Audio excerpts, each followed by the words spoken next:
Western man in the last several centuries has voided the universe of all other intelligence.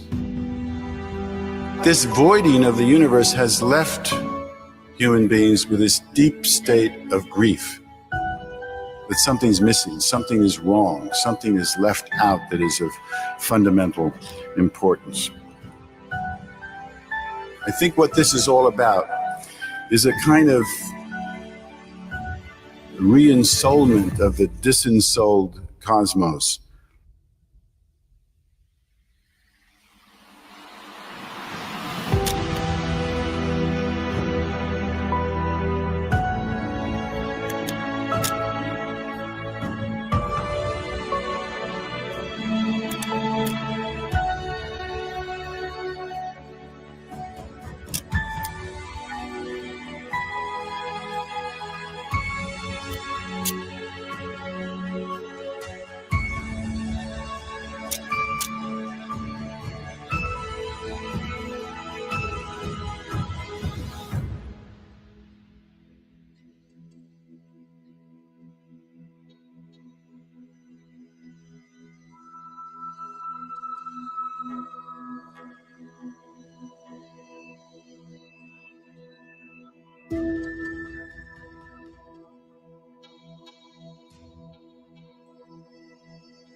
We're looking live at Capitol Hill, where a highly anticipated congressional hearing is set for today on a topic that's moved from the fringes to the mainstream.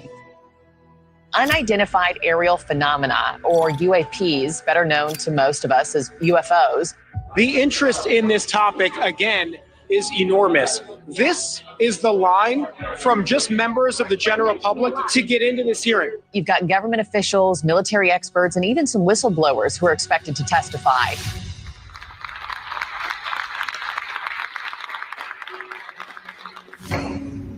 Good morning.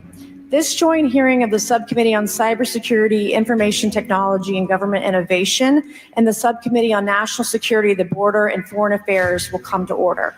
Good morning and welcome, everyone. There are phenomena that have been witnessed by multiple people that are just inexplicable by the science available to us. Army Colonel Carl Nell, a member of the federal government UAP task force, said at a conference this past May that non-human intelligence exists. Non-human intelligence has been interacting with humanity. This interaction is not new and it's been ongoing.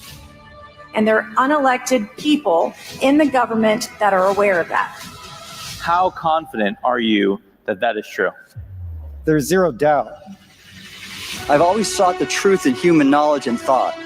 Now that we know UAP are interacting with humanity, and these include unidentified submerged objects in the ocean, we should not turn a blind eye, but instead boldly face this new reality and learn from it.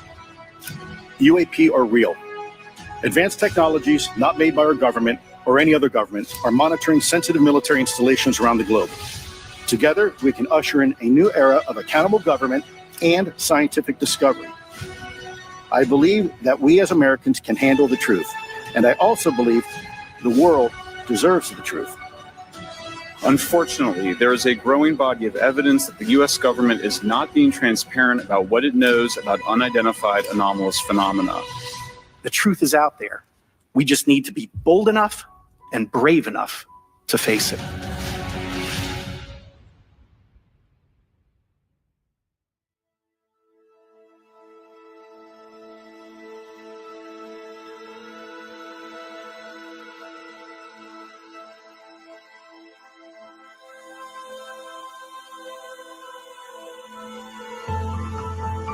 By the end of the day today, federal agencies will turn over all information they have about UFOs, or unidentified aerial phenomena, known as UAPs, to the National Archives, which will then be made public.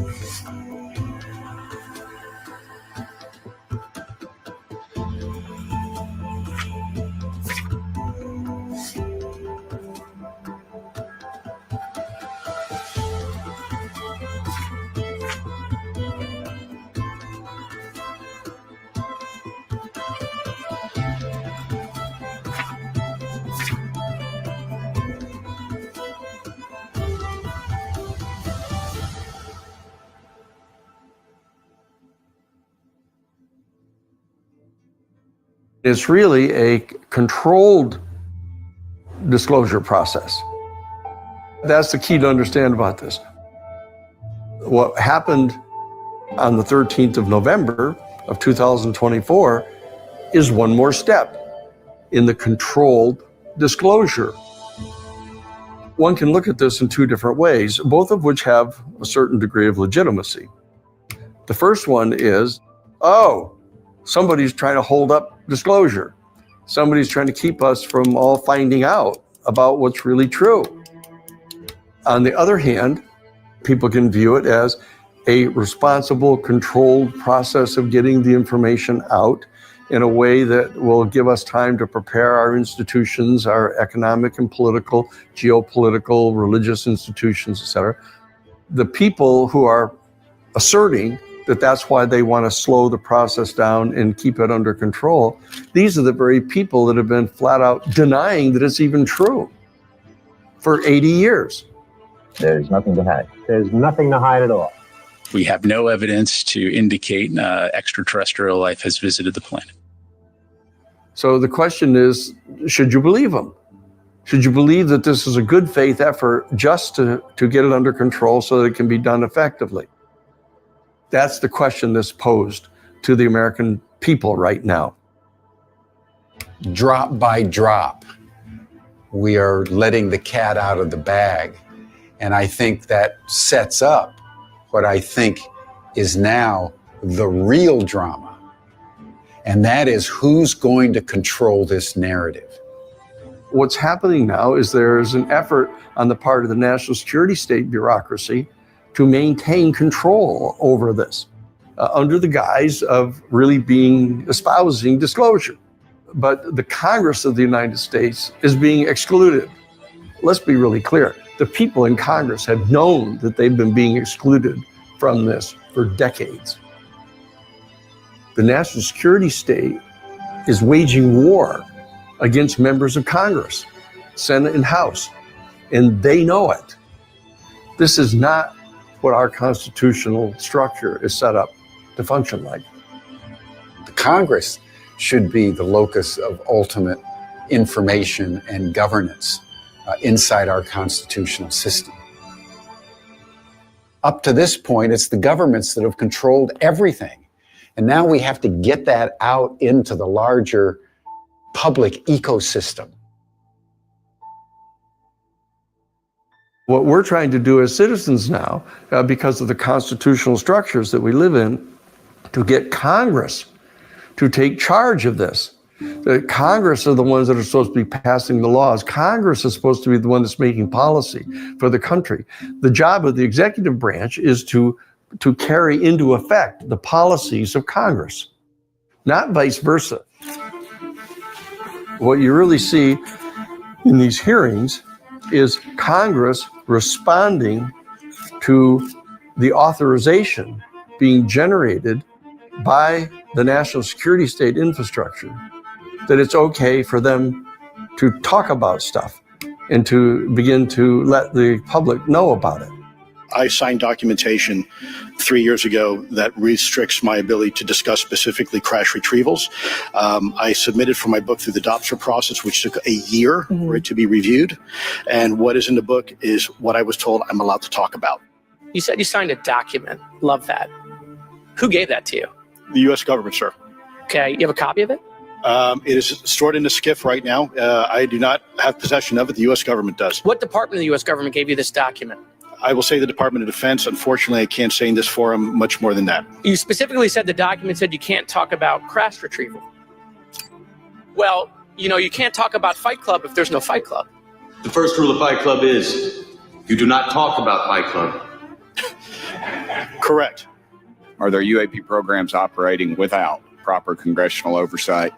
100%. This is not to condemn anybody. It's just to describe what the situation is so that we know what the people need to know in order to exercise our responsibilities as citizens and to get the constitutional structure that is set up to function so that the elected representatives are genuinely getting in charge of making the policy. And the problem is the national security state people don't think these people are qualified to make policy. They have the same kind of old paradigm mentality that only the people that are in charge of intelligence gathering and military power are the ones who are supposed to make the real decisions.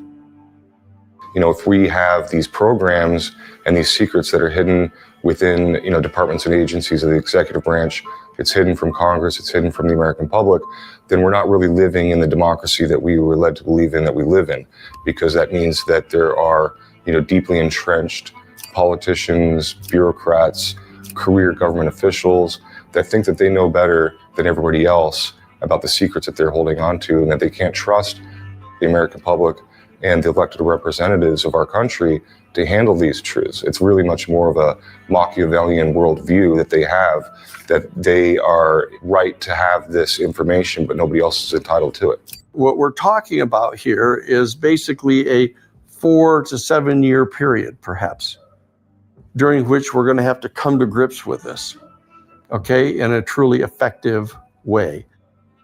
And there are going to be a number of elections that take place every 2 years through this process, in which we're going to have to make sure that the personnel that are in the House of Representatives and in the Congress and in the Senate and in the executive branch and in the judiciary to facilitate this process, you know, but we have to help train them. We have to do that. That's part of the new paradigm. UAPs are not just an American phenomenon, some may think or believe. It's always been a global phenomenon, with sightings and testimonies from all over the world. 29 million people having seen, thinking they have seen a UAP, a UFO, call it as you like. Not all witnesses are reporting their own sightings. Our estimates are that less than 1% of the witnesses are stepping forth and are reporting their sightings. My work as a member of the European Parliament focuses on the creation of an EU harmonized system of monitoring, gathering, and analysis of data on UAPs.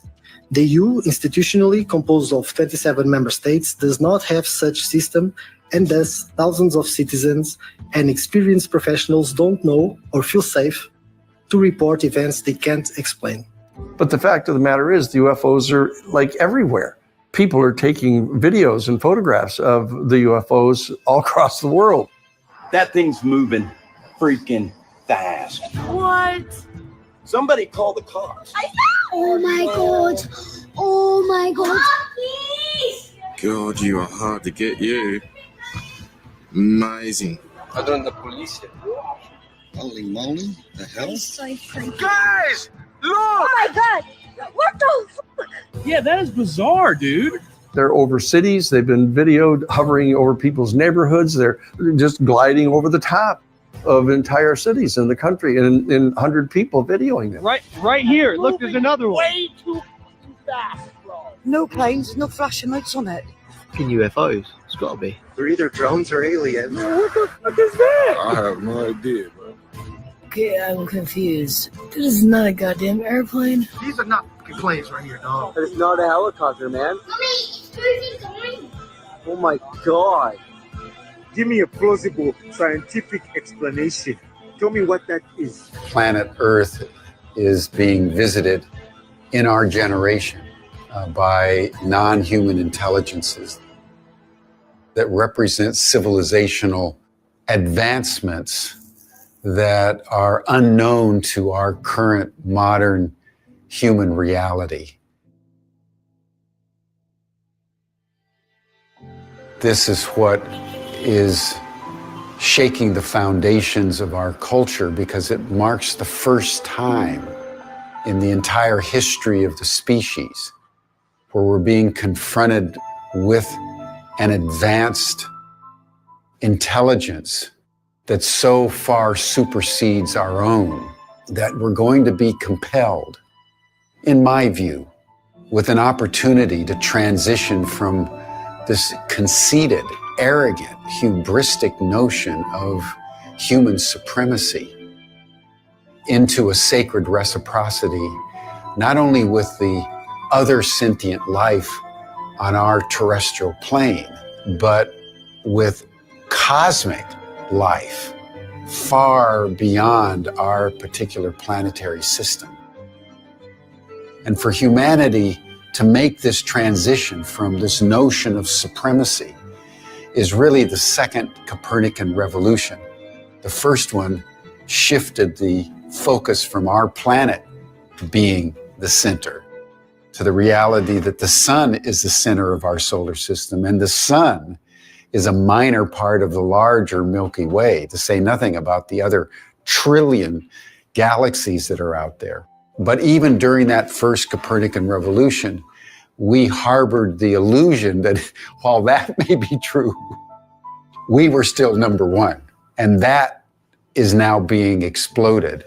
And I think that accounts to a significant degree for the resistance to this realization, because this means that we have to change everything about human identity. The reason why people should get involved is because it is going to take a groundswell of public attention and demand for transparency to our elected officials, because, you know, it's the squeakiest wheel gets the most grease. Any other issue that has succeeded in gaining the attention of Congress, whether that's, you know, environmental issues or women's rights issues, whatever the case may be, it only became substantive enough for politicians to take it on when the people got loud enough where they could no longer just sweep it under the rug. Sort of like the civil rights movement. You know, it was a long time coming, but it took a groundswell of support amongst the people, you know, marching on Washington, you know, doing what was necessary to essentially force the politicians to take action. The only way it's going to get fixed is by the American people mobilizing.